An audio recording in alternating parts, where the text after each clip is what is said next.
I believe if I knew where I was going, I'd lose my way. I believe that the words that he told you are not your grave.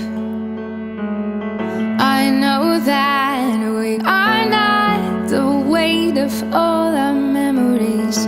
I believe in the things that I am afraid to say. Hold on, hold on. I believe in the lost possibilities you can't see. And I believe that the darkness reminds us where light can be. I know that your heart is still beating, beating, darling. I believe that you fell so you would land next to me. 'Cause I have been where you are before, and I have felt the pain of losing who you are. And I have died so many times, but I am still alive. September 20th, 2018. Just 10 days after I celebrated my 20th birthday, I was admitted to the hospital for 2 weeks, followed by a major surgery. I have this thing called Crohn's disease. It's unpredictable and mostly invisible. That's the thing with it. You never know when it's going to hit or how hard it's going to be. What I thought would be a quick trip to the ER turned into a night full of testing and later being admitted into the hospital the next morning. They told me I had an infection, an abscess, a fistula, and a stricture, all in a small part of my intestines, which could only be resolved by taking it out after the infection had healed. This meant staying on an IV antibiotic for 3 weeks and nothing to eat or drink. The days all blended together as friends and doctors came in and out, yet I still felt alone. I often found myself dancing with tubes in my arms and an IV pole as my partner. Dancing was the only thing that kept me going, because I knew it was waiting for me. After a few stressful weeks in and out of the hospital, it was time for my surgery. I always knew it would happen, but I never knew how I would feel when it did. I couldn't speak.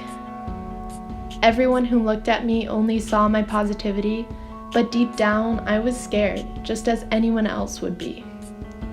But what scared me the most was thinking if the surgery went wrong, that my dance career could be over the next morning. October 17th, 2018. I had my surgery. It went better than expected. Just like that, 7 centimeters of my intestines were gone. I was relieved and grateful that I could continue dancing in the next few weeks. Looking back has been the hardest part. It's hard to imagine how I went through it all with a smile on my face when I know I wasn't happy. Watching my body go from unhealthily skinny back to normal again was a shock. I realized I will never have control over how I look with this disease, but what it cannot control is how I feel. I know that for the rest of my life I will have to battle this disease. It affects me every day, some days more than others. The rest of my life is going to be a battle to keep me alive, and most importantly, to keep me dancing. I remind myself every day of how lucky I am to be doing what I love. I owe it to my doctors, friends, and family who helped me through this. It has changed me, and it has strengthened me. The scars on my body are a constant reminder of a new me. Not the end of me, but the beginning. I believe that tomorrow is stronger than yesterday. And I believe that your head is the only thing in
This is not the end of me. This is the beginning. This is not the end of me. This is the beginning. This is not the end of me. This is the beginning. This is not the end of me. This is the beginning.